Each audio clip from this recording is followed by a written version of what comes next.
好，欢迎您回到新闻大白话的节目现场，为您介绍这1个小时的来宾。首先是资深媒体人董志森，简队好，大家好，以及国际政治专家赖岳谦老师。主持人好，各位朋友大家好。另外是前海军舰舰长吕律师。主持人好，各位观众大家好。好，我们来关心一下现在中东的战况。尽管看起来好像表面上停战了，可是还是有零星的一些状况出现，包括川普刚刚才强硬的警告伊朗说：“你不要轻举妄动哦。”美军的一架 MQ4C 的无人机啊，就是所谓的死神无人机，突然这个海神侦察无人机突然在波斯湾的上空飞，消失了，下落不明所以我们看到呢，这个显示无人机是从5万英尺的高度迅速降到1万英尺以下，然后呢，飞机上传出了紧急情况的7700代码，这是在呼救吗？虽然它是无人机啦，可是呢，就是有个紧急的一个讯号出来。美国海军新闻处现在没有任何的评论，那这架无人机的现况目前不知道在哪里没有人证实。那如果伊朗的防空或者是电子战系统让它失效、失灵或是坠落那德黑兰或许已经证明了能够在不公开使用武器的情况之下，威胁美国最昂贵的海上情报平台这个透露出来背后的讯息其实是非同小可的。好，那另外我们再来看看美国9天丢了8架 MQ9 的死神无人机开战之后，它掰了24架，损失将近230亿，合台币大概是228亿，因为它非常贵啊，观众朋友，我们台湾也要买所以呢，在这个战事的耗损，这个无人机为什么耗损这么大事后可能也要被拿出来一个一个做检讨。有专家讲说伊朗袭击之后，美国在海湾地区的军事基地就变得毫无用处。这是来自于《纽约时报》的报道，他说现在这些基地美军基地被伊朗空袭还有各种攻击之后，已经不适合居住了所以是废掉了吗？那未来到底要怎么办？是直接撤军，还是说在维修现在都不知道。那另外我们看到目前有9架美国军用运输机正在从欧洲的美军基地飞往中东，所以不是说不打了吗？不是说要谈判了吗？怎么搞的？美国现在的动作也非比寻常你这么多的运输机往欧洲飞往中东，那你运的什么东西？还有人有物资吗？我们看到停火生效后24小时之内，超过70架的运输机降落在中东，非常频繁这是航机的轨迹如果依这个规模可能专家就说可能在为地面进攻做准备，这更加深了人们对于川普利用停火协议重整旗鼓的怀疑。因为到现在为止，没有人知道川普的下一步是什么。尽管现在表面上看起来和平了，大家要坐上谈判桌谈了，可是你看到他的动作非比寻常。另外，我们看到一直到4月8号，行动区域内部署了这讲的是美军2艘航母，还有19艘的驱逐舰。此外，乔治布希号的航母以及卡尼号驱逐舰正在横渡大西洋，很可能也要往地中海。所以局势有没有可能再次升温，谁都说不准，因为太多的动作没有办法忽视这个动作背后它可能要造成的目的或效果。而另外我们看到美军公布了对伊朗作战的伤亡人数，说是有13名美军死亡，381个人受伤，这是美国国防部说的他们说有7名美军在行动中被敌方火力击毙他们是美国军人，根据推测可能在3月1号，也就是美军闪电去攻击了伊朗之后，伊朗还击，在沙国遭到伊朗空袭身亡的美军士兵。那还包括我们看到有6名空军人员的死亡，被归为非敌对行动，其中包括一架 KC-135的加油机，还记得吗？那个加油机那时候被攻击，行动中这个被击毁他们在支援空中作战的时候丧生。那另外呢，还消耗了什么？600万顿饭。760万杯咖啡不打仗也要吃饭不打仗也要喝咖啡不过这个都是美军参谋长联席会主席他们在记者会上就公布了这一些他们所提供的各项物资，还有消耗多少的物资哦，以及当然就是包括我们看到作战的伤亡人数。我刚刚讲了，川普到底要做什么，没有人知道。你看到这么多运输机飞往中东，还有呢，他还做了一件事情哦，在美国，我们看到美国征兵名册改为自动登记哦，这个是美国兵役登记局提交一项法规变更案，从12月开始，要针对18到25岁符合条件的男性实施自动登记制度，也就是说，你只要年满18岁，我就把你列为这个征兵制度上的名单哦。我们看到网友就说了，川普你的小儿子拜伦先去当兵，你先去当兵再说哦，因为大家也很担心啊，川普是不是有可能要做什么样的事情？来，先请教舰长。川普到底想做什么啊？其实他就是不断的塔口，不过他塔口是有他自己的目的的啊。如果我们先看这个有关于MQ4来讲的话哦，那其实它叫做全球之鹰啊，它是美国现有无人机可以飞到最高的，也就是可以飞到15000公尺这么高的高度。那如果我们现在看这个荧幕上所显示的啊，也就是它起飞之后，它已经飞越这一个赫姆兹海峡了。那他认为啊，它可能很安全，当然不是他认为啦，是地面控制的那个人员。那他飞越之后呢，他又转回来。那他转回来之后，然后我们如果看到他最接近那个最后一个消失的那个位置啊，其实已经非常接近伊朗了。那现在美军的心中都认为伊朗没有防空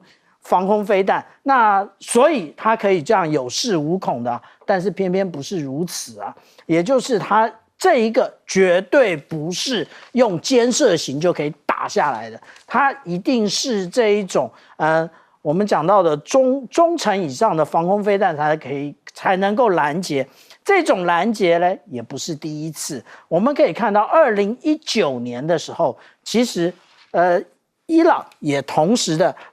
就是直接的击毁一架这个 RQ4 的这个无人机啊。那击毁最后的一个镜头就是看到了这一个爆炸的状况。然后，因为我们讲到这种防空飞弹，它都是用预制破片然后杀伤的，它不是直接击毁的。那当时的争议，也就是我们看到这里就是霍姆兹海峡。当初我们看到这个革命卫队他说你已经飞入我的领空，但是如果按照五角大厦的说法的话，他说我没有啊，但是这反正永远扯不清，但是实际上被打下来过。那这个其实就是一种征兆的一个因为它可以飞得很高啊，然后它飞的时间可以到36小时，飞行的航程可以到达2200公里啊，22000公里啊，所以它飞的距离非常的远。至于现在我们看到整个大西洋以及我们看到整个欧洲啊，其实我们都说停战了，但是我们看到这里是美军的一个军徽啊，那他们就是不断的还在往中东增援，也就是往约旦以及往以色列增援。那这只是空中的一部分而已。如果我们看海面上啊，的话，我们可以很明显的看到，这一个就是布希号的一个打击群，它已经不是在美国诺福克的这一个周边了，它已经开始准备横渡大西洋。那这个时间呢，约略就在10天之内。所以每一次这个川普给的时间呢，都是有蹊跷的，他都在等航空母舰，他从来就不是说，我们真的有心要谈判了。他如果说要讲到有心要谈判的话，我们看看他的Truth Social里面写什么。第一个，他警告北约，就是我们需要你们的时候，你们不在；那如果我们再次需要，他们还是不在。那也就是要记住啊，格陵兰岛那一块管理混乱的冰原，但是它这是有弦外之音的，它这里的 piece of ice， 那我们在英文里头讲 piece of cake 是什么意思？就是小事一桩啊，也就是他准备来修理北约了。那我们再看到下面这里，他也已经埋下伏笔了。这个伏笔是什么？因为现在伊朗在霍姆兹海峡这里，那靠近拉拉克岛这里收钱啊。那如果我们按照这种超级邮轮的价码，一艘大概都可以收到220万美元。那所以他说，你们最好别这样做啊！如果这样做的话，最好立刻停止。这个就是帮未来可能的另起战端呢留下了伏笔。那我们讲到说啊，这个有关于卡尼号，其实卡尼号真的要特别讲，为什么？因为卡尼号上次在红海做了一个很奇怪的行动。我们一般都是用飞弹把这一个可能是反舰飞弹或者是无人机打下来，卡尼号不是。为什么？因为他觉得他们的战系长觉得太贵了。所以用舰炮就可以了。所以我们看到卡尼号的这个伯克级驱逐舰呢，它在上一次它就实际的用舰炮来射击。舰炮射击其实是有风险的，为什么？因为舰炮已经到了最内层的位置，也就是它没有足够的一个战术纵深了。这个就是我们讲到说，卡尼号凸显了5寸炮的防空能力。以前大家都认为5寸炮其实不具有防空能力，我们就看到2023年10月19号花了10个小时击落了15架这个无人机，就是卡尼号创下来的。所以为什么特别提卡尼号？真正的原因在这里。但是5寸炮怎么导引呢？其实我们看到它是有这一个光学侦收系统的，也就是在这个位置上面，它可以提供第一个方位，第二个它是旁边有一个雷射测距仪，可以提供正确的距离。这个时候它火炮就可以正确的拦截这个来袭的无人机或者是反舰飞弹。所以这个美国一方面说停火了，要谈判了，可是一方面我们看到他的动作还是平啊。所以我们到底应该怎么看这个局势呢？赖老师？当然一方面谈，一方面准备，一方面要准备再打哦。所以我想这个是各方面，伊朗也已经上过2次当了，所以其实伊朗也保持警戒，伊朗也不断的跟他的人民、跟他们的革命卫队说这个不代表我们应该要松弛了，而且应该要随时准备备战。因为美国很有可能是透过谈判的方法然后要发动下一次的更大的战争。但是他们认为说，只要美国敢发动下一次更大规模的战争，那伊朗就绝对会让美国受到重挫。这次美国的 MQ-4C 它本身不只是造价昂贵的问题，最主要是它的功能是它的这种无人侦察机它的功能。因为在2011年的时候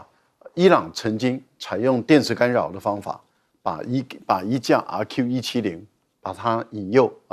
然后完整的捕获就是创造一个让他误判以为回家了，然后结果就直接降落，然后落到伊朗的手中。那伊朗，我想那一次的一个成功的捕获了美国一个非常完整的RQ-170的这个无人侦察机，对伊朗来说是非常重要的一个资产。现在之所以能够这么顺利的打掉这么多的 MQ-9 甚至 MQ-4C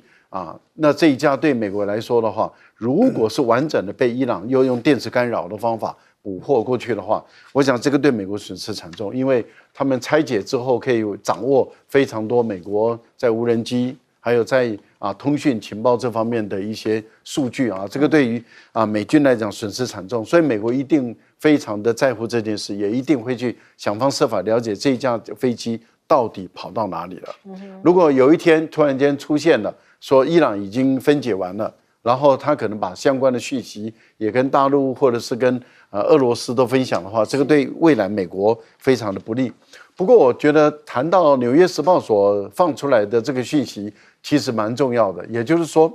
美国原本他认为他设在海湾国家的这些基地，在过去美国把它称之为前沿基地。前沿基地的意思道理很简单，就是说就像我的拳头一样，我把我的拳头伸到最前面来，那因为部署在你伊朗的周边所以他随时可以伸手去打你。这个对于美国来说的话，这个基地就很重要，就好像他在欧洲，他也在波兰，也在立陶宛、爱沙尼亚等这些，甚至在土耳其、在意大利在德国都设有这些前沿基地。其实，在亚洲也有哦，在韩国、在日本、在菲律宾、在新加坡也都设有这些基地，甚至在远一点点的关岛，还有就是在这个澳大利亚，它都有设。那观众朋友，您看到了，在《纽约时报》这次的分析里面就认为说，由于伊朗对于美军设在离伊朗其实还算有一段路的地方，那个基地是固定的，所以伊朗采用地对地的一个导弹，就能够把这个美国的这些军事基地几乎都瘫痪了，因为它的不断的轰炸使美国为了保存它的有生战力，就是兵员呐，大兵不让他们被炸死，所以他们的大兵都离开那个军事基地，躲到别的地方去，飞机就藏在这个机堡里面，然后甚至一些重要的军事装备能搬的就搬走了。那这样的情形，那些基地等于是形同虚设了。对美国来说，它后面的军事行动就显得很不便利。其实这个经验会告诉美国人，你设在韩国的军事基地，如果面对于中国大陆来讲是毫无用处。你设在日本的也是如此，在菲律宾，你已经投下这么多的钱，设了9处的军事基地，可是以中国大陆的导弹的作战能量来说的话，那你设的这些军事基地基本上来讲是毫无用处，而且只会让你自己更惨，那也会让日本、韩国、菲律宾更惨。那各位想想，这个就是一个连伊朗这样的武器装备这么落后的国家都可以把美国打成这样，那以中国大陆的武器装备这么先进，美国根本这些基地没有存活的可能性，基本上是0，甚至连关岛、澳大利亚的存活性都是0。是，东哥怎么看？这10几年来哦，美国跟各国卖那个武器哦，其实有2种武器最抢手，一个就是先进的 F-35，它最近也被打下来了。那另外一个最先进的就是死神无人机，大家都知道，对不对？MQ9，它这一系列不得了。我们台湾买了4架 MQ9B， 没有携带弹药的功能啊，我们只有征收的功能。那你征收到的东西就是要给美国的，就是花很多钱。这个钱是多少呢？大概150亿的台币，4架。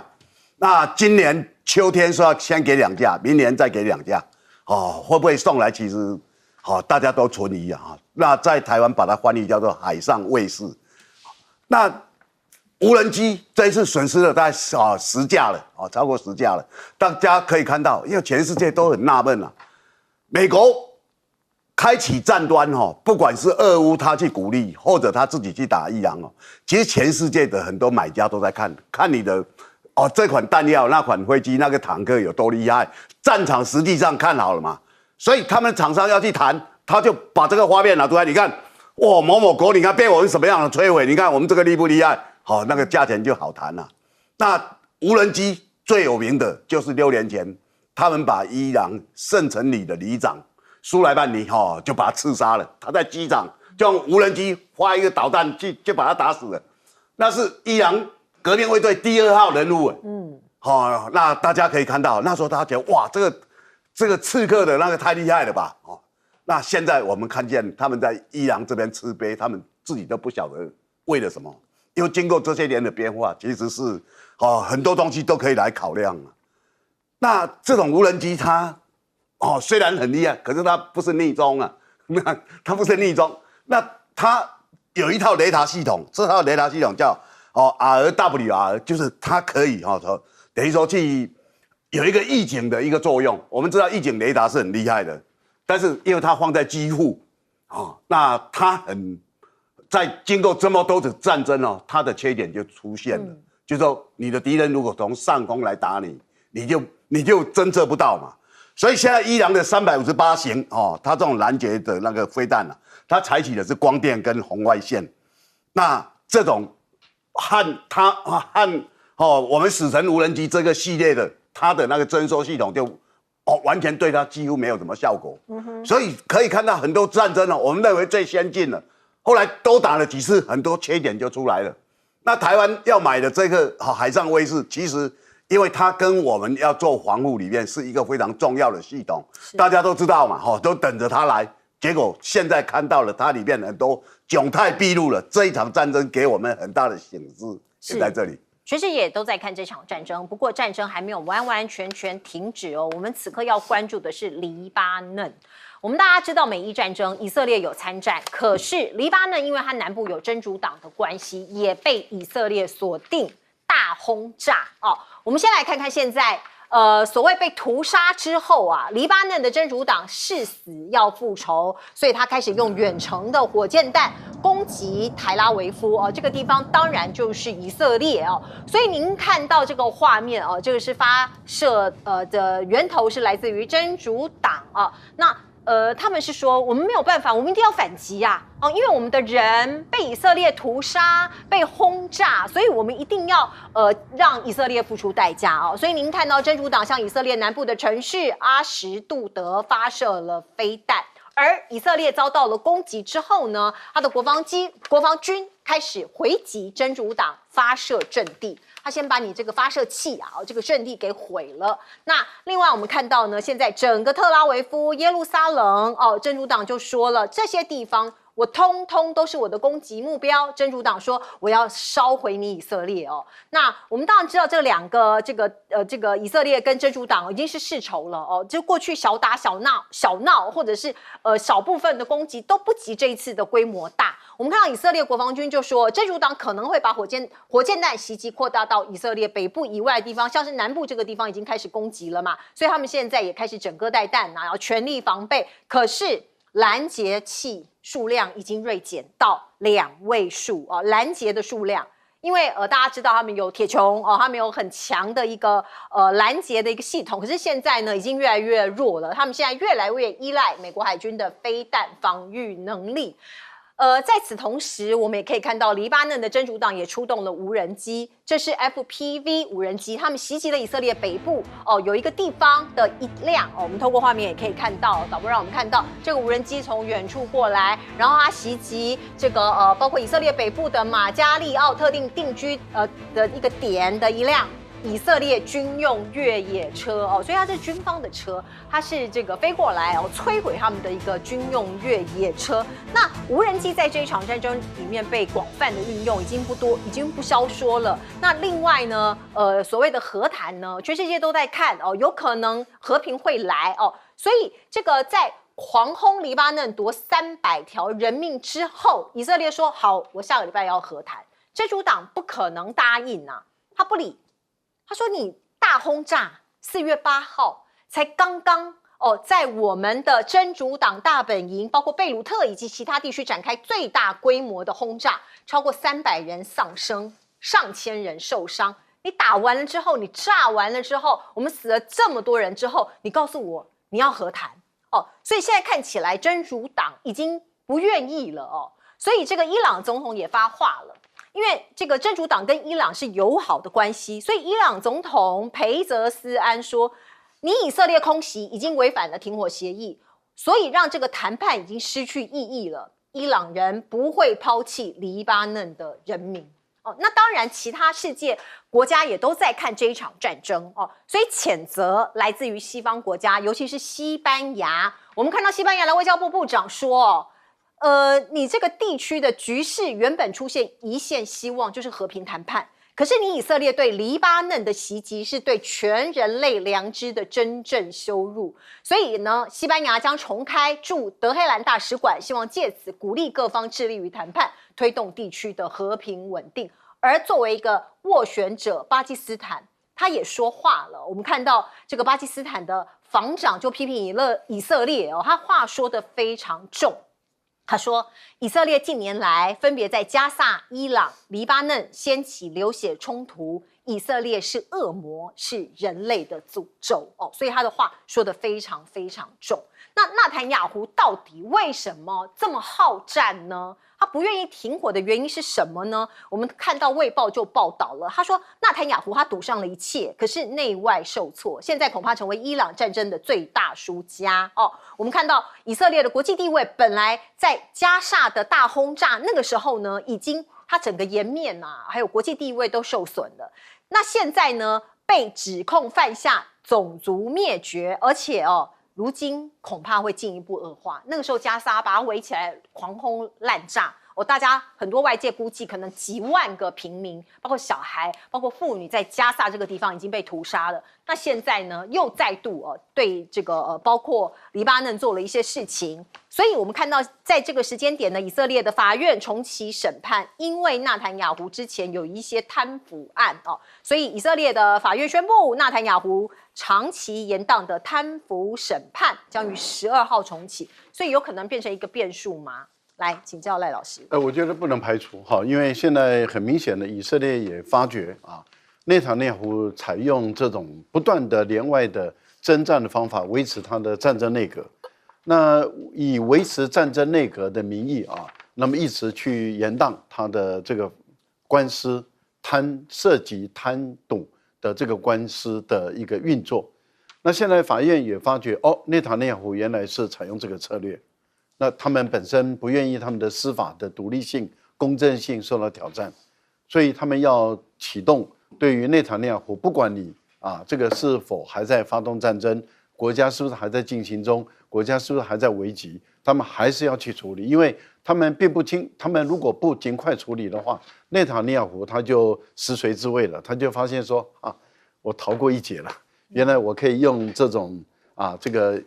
方法来不断的去制造纷争，然后让他的官司一直没有办法被处理，因为他的贪渎案的证据是比较明白、比较确定的，所以连川普都打电话给这个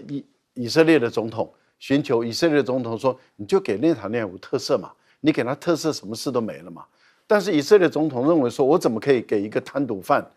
一个贪渎的人，我如果给他特赦的话，那我们以色列变成一个贪渎国了。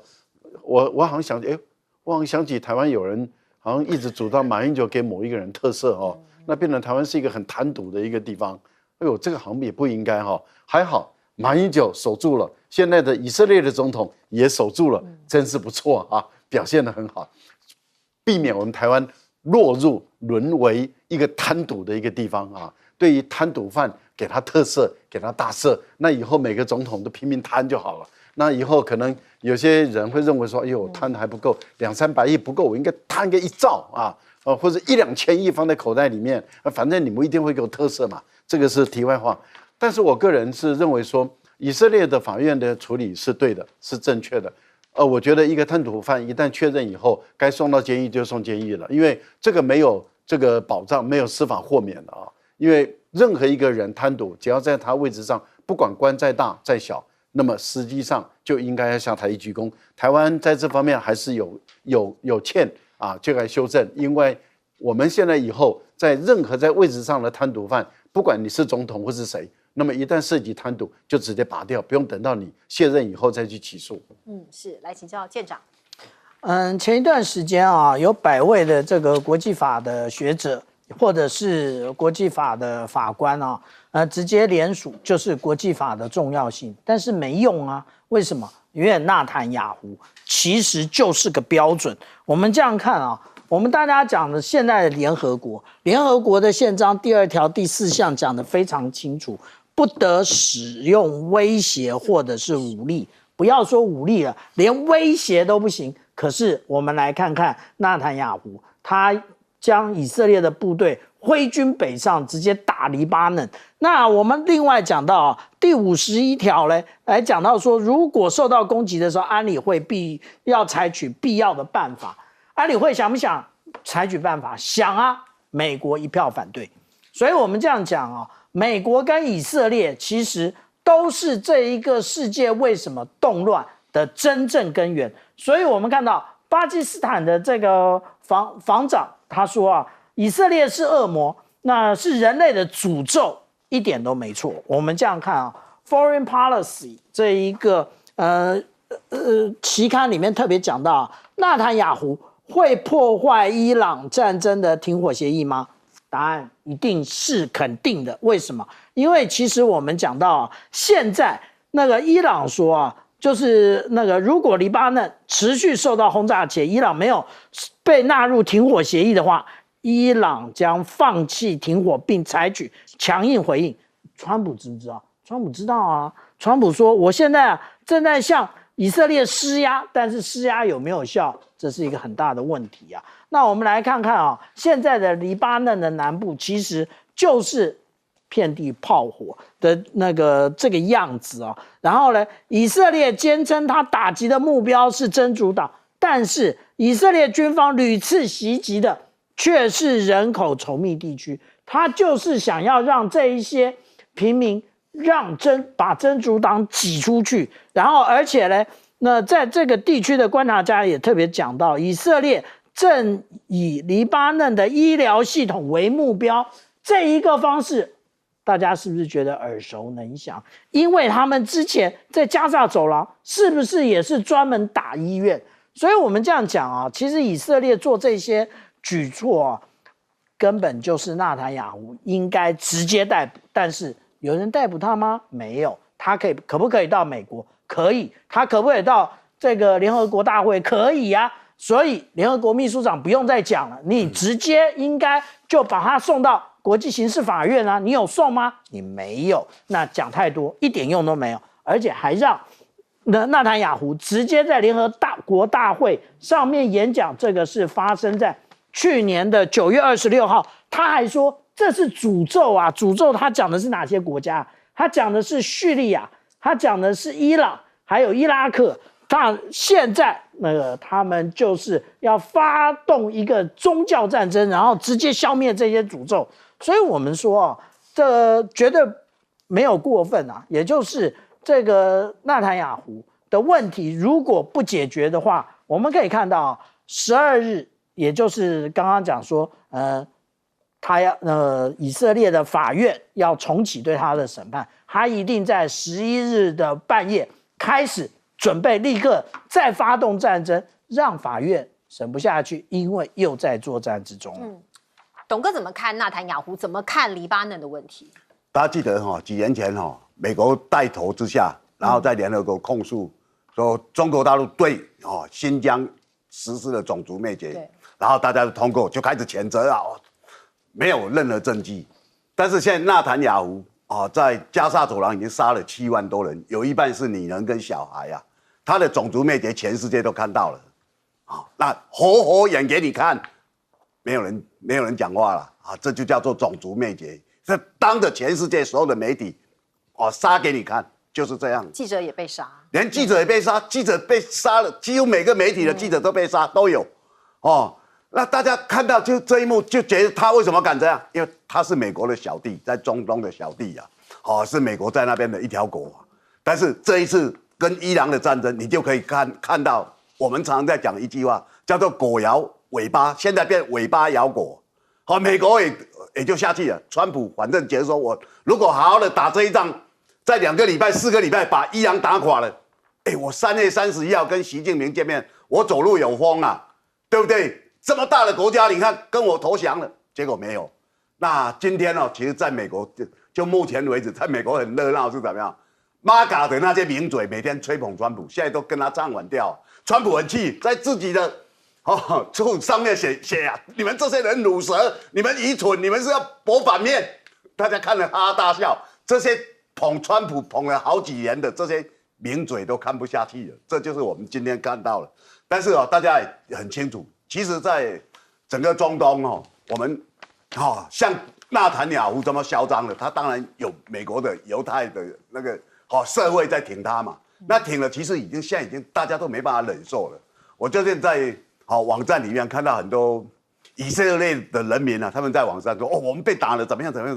结果想要讨拍，下面一股脑所有的人全部写你们活该，你们该死，你们死越多越好，不可思议啊！为什么？因为的确你们这几年做的已经违背了整个人的价值啊。所以我们看巴基斯坦，他说你是人类诅咒，你是恶魔，没有错啊。以色列现在在世界上扮演的角色就这样。那现在连美国也被拖下去美国当然他是有一个叫川普这种总统，他就是搞这些嘛。但是我跟各位朋友讲，你不管是2个礼拜后怎么样，其实这些没有人相信会有人遵守这些承诺的，一定继续打嘛。这一次伊朗被打了以后，他旁边他本来有3个小弟，哈马斯对不对？在加沙走廊胡塞组织在也门好，然后现在黎巴嫩的真主党，其实他们自己在他们的国家本来就是反对运动，他们是游击队，是，结果他们凝聚起来，因为他们过去都在伊朗的资助下，那现在伊朗被打，他现在变成通通出动了，所以以色列跟美国在中东这块土地，是他碰到的敌人很多很多啊，没错没错，包括在伊拉克也有反叛军，对也是听命于伊朗的哦，伊朗的所以这块土地哦，尽管暂时看起来好像停火，未来这个问题非常多。我们先来看看现状是什么。尽管是停火，可是像是伊朗的无人机也被指控说，他还在继续袭击，包括科威特啊，还有阿联酋都被打了哦。那你也可以看到，包括现在沙烏地阿拉伯的能源命脉，这些输油管跟油田一样哦，被波及了哦。其中有一座抽油站，它运输量每一天现在减少70万桶哦，所以你看到包括荷姆兹海峡被封锁，还有这个石油管被破坏哦，对全球的石油供应链哦造成非常大的冲击哦，所以未来可能我们全球大家所有人可能都要勒紧裤带了，各种的挑战都要来了。而现在呢，荷姆兹海峡到底能不能过呀？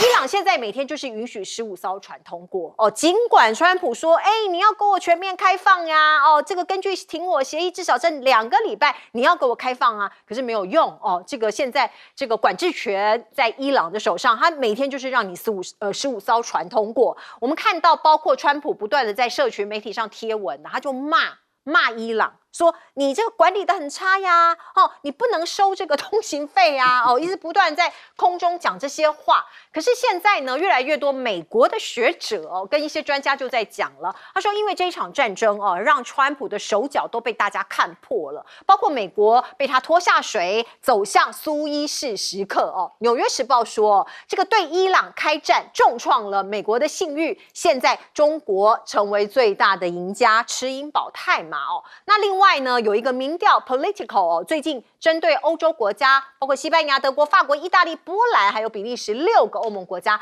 做一个民调，结果这一些民众，这些国家的民众说，美国比中国更具威胁性认为美国有威胁性的是36%，中国有威胁性的是29%，除了法国跟波兰之外，其余4个国家都认为美国的威胁高于中国，而显示呢，川普重返白宫之后，欧洲民众对于他的信任度是崩塌式的下跌。那另外呢，北京在这一次的停火协议里面有没有角色呢？白宫证实美中高层有来谈伊朗的议题，所以白宫发言人李维特也说了，川普非常尊重中国国家主席习近平，并且与中国保持良好的工作关系。而今天我们也看到郑主席这个郑丽文也跟习近平见了面，5月中旬这2个人要见面的，那当然还会有一番的这个景象。不过我们先来看看伊朗跟美国协商之后呢，北京它扮演了一定的角色，所以将重新权衡川习会的策略那会有什么样的一个策略呢？我们先来看看美国的前资深外交官罗素。他就说，北京已经看破了川普的弱点，知道他不会真的实现他夸张的威胁，所以呢，川普 always chicken out， 他总是退缩就是 Taco 这个标题呢，在中国的社群媒体上也疯传。那另外，我们知道这个在战争的初期，不是有一个 F-15战斗机被击落的消息出来吗？那个时候 FBI 这个美国的各种的这个管道就在查到底是谁泄密的那我们看到现在 FBI 说已经逮捕了一名涉嫌泄露 F-15战机在伊朗上空被击落的讯息的美国特种作战司令部的雇员有一个人被抓了，就不能把这个秘密讲出来，你怎么讲出来的呢？那另外呢，伊朗驻保加利亚大使馆他们发了一个贴文，他们就说美国的三角洲部队看起来好像是好莱坞的影星动作俱乐部，包括在伊拉克，你看到，包括在伊朗包括在委内瑞拉这个把这个他的领导人给抓走这个也一样这个在伊拉克，这应该是海珊吧把他给抓走。像这样子的一个摆拍，他们认为这个就是好莱坞的电影的一个景象，所以是动作片的俱乐部。来请教赖老师。川普到现在他在国际间坦白说对美国造成的伤害实在是很大。欧洲有做了2份的民调，这民调是由皮尤公司所做的。皮尤在国际间的民调是蛮有名的因为它都是长期的一直在追踪。它的2份民调，它第一份的民调是先问说你比较信任谁啊？那他问一个就是你比较信任美国的总统，还是比较信任中国的总统啊？中国的国家主席。结果我们看到这个信任度里面，中国排名很靠前，然后川普跌得很低，总共差了9个百分点，那是很大的百分点然后就问第2个问题，就是说，那您觉得领导力这个部分，也就是治理国家的能力，还有治理世界的能力，谁比较强？那中国大陆习近平的领导力也远远碾压川普的领导力。那这个就是一个比较朝正向的方向来问，说中国跟美国之间的比较。那现在问的是另外一个方式，就是说，你认为美国对欧洲的威胁，或是认为中国对欧洲的威胁谁更大？那现在做出来的是，欧洲人认为美国对于欧洲人的威胁比中国大陆对欧洲人的威胁还要大，这个就反差很大了。这个跟过去大家所印象中的说欧洲是美国坚实的盟友这个形象，整个是逆转过来。那换言之，也就是说，现在的欧洲人认为美国人非但不是他的盟友，也不是他的朋友，甚至已经对于欧洲人构成了相当程度的威胁。这个是从关税的威胁、人权的威胁，对 ISA 也就是对移民的这些人权迫害的威胁，还有现在直接去打这个伊朗违反这个国际法，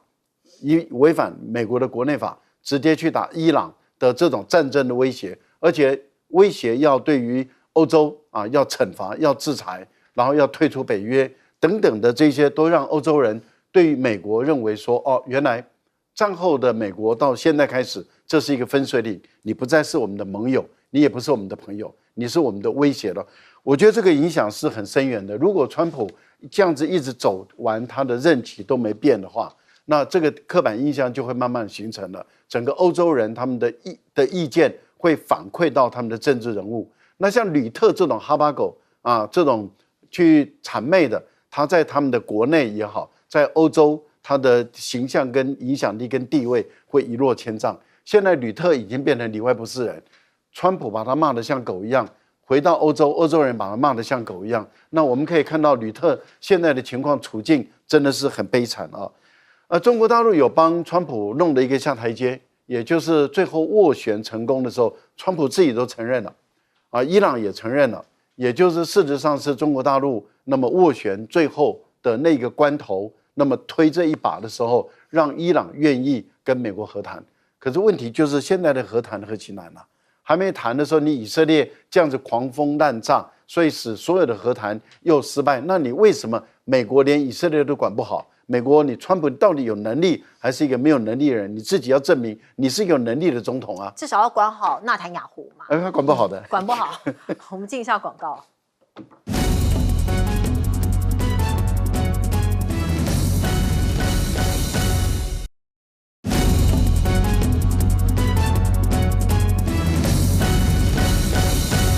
好，请教舰长怎么看，包括川普现在的评价？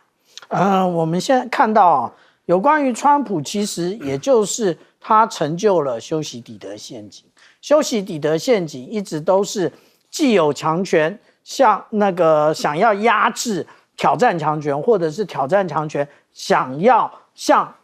既有强权的这一个霸权进行挑战，但是中国没做这些事，而是这一个美国自甘堕落，然后现在变成这个样子所以我们也就说川普有关于这个霍姆兹海峡的部分这个我们看到现在所公布的，也就是伊朗所公布的是上面这张图也就是如果你是要从阿拉伯海进入到这一个通过这个赫姆兹海峡的话，你就是要接近在这个拉拉克岛以北。那如果你是要从里面波斯湾出来的话，你就是要从拉拉克岛的南边。他告诉你这里很危险有水雷那怎么可能有水雷？有水雷之前的这些邮轮为什么没撞上啊？那其实这个分道通航制原来就有，可是原来的是这个位置，而不是我们刚刚看到的上面这个位置。那我们讲到说啊，其实这个有关于霍姆兹海峡的部分呢、我们看到3月12那个是很早以前的时候，所有的邮轮都在这边等。那我们看到霍姆兹海峡没有船通过，拉拉克岛这边也没有，这些货轮都是伊朗自己的。可是我们看到4月8号，他们开始可以通过的时候，一堆船、邮轮啊，红色的点就是邮轮聚集在这边干嘛？我要付钱，我付钱那个220万美元，那我付，赶快通过。那但是呢？我们看到这一个区域，就像是我们刚刚川普所讲的那个，对不起，是伊朗所讲的，这里有水雷啊，大家不敢走。但是川普说管得不好，真的是管得不好吗？不是，他想分一杯羹啊。我们看到这个 The Hill， 也就是国会山庄报，他讲什么？他讲说伊朗要求啊，每一桶那个油啊要付1块钱的美元。那我们看到川普说什么？川普说：“这个合资企业我也有兴趣啊，那我有我们来大家一起合作是做生意吧。那这也就是我们看到川普贪婪的本性一直不改啊。那至于说我们讲到说有关于这个三角洲部队啊，对，为什么这一次没有照片？为什么这一次没有？那这一次其实有很多的照片呢，都是飞机坠毁的照片。”这个真的需要这么多的飞机去援救 F-15的飞行员吗？是吗？他们想要塑造成一个所谓的一个成功的援救，但是或许真相是失败的渗透。好，我们进一下广告。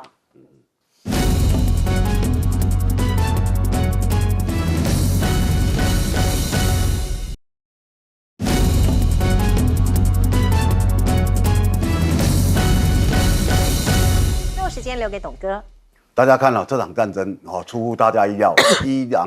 表现他强大的那个韧性。这个韧性虽然开始猝不及防，包括哈米尼还有那48个高级军官将领统统被杀，但是你最后看他的韧性在哪里？我自己的感觉是在地底下，就你侦测不到，你有非常多美国很多厉害的东西，你侦测不到它，那你只想象说可能在这里。那美国的方式就怎么样？我开始花钱去买看里面有没有内奸，所以他们在委内瑞拉收买很多人，在伊朗也收买很多人，但是因为战争越来越激烈，很多人就被抓出来了，就是一个这样的情况。在地底下很多东西你侦测不到，而且这几年在全世界很多东西都改变了。过去各国在打仗要依靠美国的 GPS， 现在不用，现在中国大陆提供的北斗比它还厉害啊。